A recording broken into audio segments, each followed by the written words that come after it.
জুলাই গণ অভ্যুত্থান দিবস উপলক্ষে গোপালগঞ্জে নিরাপত্তা জোরদার করেছে প্রশাসন। জেলার গুরুত্বপূর্ণ স্থানগুলোতে অতিরিক্ত পুলিশ মোতায়েনের পাশাপাশি ৫ প্লাটুন বিজিবি দায়িত্ব পালন করছে। আইন শৃঙ্খলা পরিস্থিতি স্বাভাবিক রাখতে গোয়েন্দা নজরদারি ও টহলও বাড়ানো হয়েছে। বুধবার গোপালগঞ্জের পুলিশ সুপার এ তথ্য নিশ্চিত করেছেন। তিনি বলেন, বিশেষ গুরুত্বপূর্ণ জেলা হিসেবে গোপালগঞ্জে আগেভাগেই প্রয়োজনীয় নিরাপত্তা ব্যবস্থা নেওয়া হয়েছে। জেলার গুরুত্বপূর্ণ সড়ক, মোড়, সরকারি স্থাপনা এবং জনসমাগমী স্থলে অতিরিক্ত পুলিশ মোতায়েন করা হয়েছে। তিনি জানান, নিরাপত্তা নিশ্চিত করতে গোয়েন্দা নজরদারি জোরদারের পাশাপাশি সার্বক্ষণিক টহল কার্যক্রম পরিচালনা করা হচ্ছে।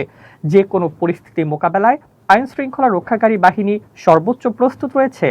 পুলিশ সুপার আরও বলেন, সাধারণ মানুষের জানমালের নিরাপত্তা নিশ্চিত এবং শান্তিপূর্ণ পরিবেশ বজায় রাখতে প্রশাসন সর্বোচ্চ সতর্ক অবস্থানে রয়েছে। আইন শৃঙ্খলা পরিস্থিতির অবনতি ঘটানোর যে কোনো অপচেষ্টা কঠোরভাবে দমন করা হবে। এদিকে জেলা প্রশাসক মোহাম্মদ আরিফুজ্জামান জানান, জেলার সার্বিক আইন শৃঙ্খলা পরিস্থিতি স্বাভাবিক রাখতে ৫ প্লাটুন বিজিবি মোতায়েন করা হয়েছে। পাশাপাশি অন্যান্য আইন শৃঙ্খলা রক্ষাকারী বাহিনীর সদস্যরাও দায়িত্ব পালন করছেন।